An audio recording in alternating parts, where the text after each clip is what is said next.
Political analysts have dismissed PPBM Youth Chief Wan Ahmad Fayhsal Wan Ahmad Kamal's claim that UMNO is no longer a force to reckon with. University Malaya's socio-political analyst Awang Azman Awang Pawi said although there were signs of discord within the party leadership, UMNO was far from weak as it had the backing of the grassroots.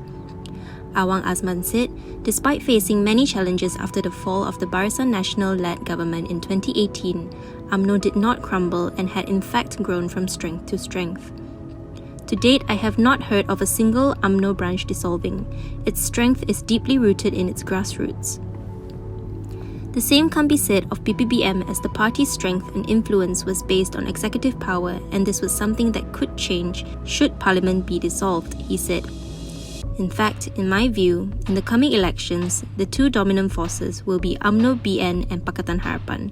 The main fight will be between these two parties. O. A. San, senior fellow at the Singapore Institute of International Affairs, concurs.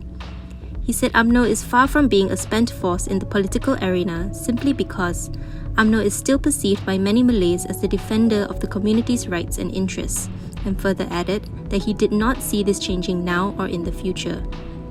He said in the coming general election, UMNO and PAS would draw the most Malay support, and that PPBM would struggle as the support it enjoyed in the last general election came from Pakatan Harapan supporters. This time around, they won't be voting PPBM, he said. Former University Technology Malaysia lecturer Azmi Hassan said it was strange for Wan Fayhsal to think that UMNO was not dominant. If that was the case, why would PPBM want to work with UMNO? I don't think UMNO's era of dominance is over.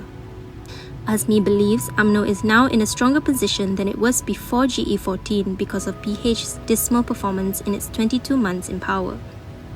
And Perikatan Nasional isn't performing too well either, so many would see UMNO as being better compared with PH and PN. He said the only party that was seen as a threat to UMNO for the Malay vote bank was PAS, and even then, it was only limited to Kelantan, Terengganu and Kedah.